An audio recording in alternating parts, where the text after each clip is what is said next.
আমরা কখনো কি ভেবে দেখি আমরা যা খাই তারই জীবন আছে? ধরুন আমরা চাল খাই, প্রত্যেকটা চালই কিন্তু এক একটা জীবন। আমরা গম খাই, প্রত্যেকটা গমই কিন্তু এক একটা জীবন।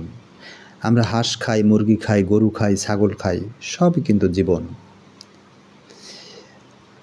এবং আমাকে যদি একটা ক্ষুধার্ত বাঘ খায়, সেটাও তার জন্য অন্যায় হবে না।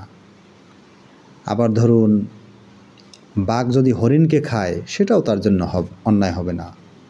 আর হরিণ যে ঘাস খায়, সে ঘাসেরও জীবন রয়েছে। এজন্যই গৌতম বুদ্ধের একটা বিখ্যাত উক্তি আছে, জীবন বেঁচে থাকে জীবন খেয়ে। হিন্দুদের উপনিষদে একটা কথা আছে, সেটা হলো জীবনই জীবনকে জীবনে আহুতি দেয়।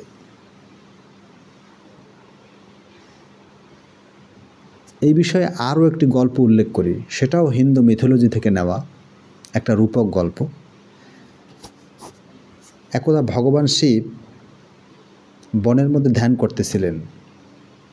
ঠিক সেই সময় ছোট্ট একটা পশু ভগবান শিবের সামনে এসে ভগবান শিবের ধ্যান ভাঙালেন এবং বললেন, ভগবান শিব আপনি আমাকে রক্ষা করুন, কারণ ওই বড় পশুটা আমাকে খাবে। বড় পশুটা ভগবান শিবকে বললেন, ভগবান শিব আপনি আমার জীবন রক্ষা করুন, কারণ আপনি আমার পেটে ক্ষুধা দিয়েছেন, ওকে আমাকে খেতে হবে, নাইলে আমার জীবন বাঁচবে না। তো ভগবান শিব দুজনের কথা শুনলেন এবং দ্বন্দ্বে পেরে গেলেন। তো এই যে খাদ্য এবং খাদকের সম্পর্ক জগতে, সেটা নিয়ে কি আমরা ভাবি? এটা কি একটা ধাঁধা নয়? এটা কি একটা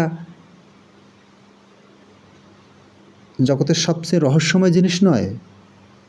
একটু ভেবে দেখুন তো।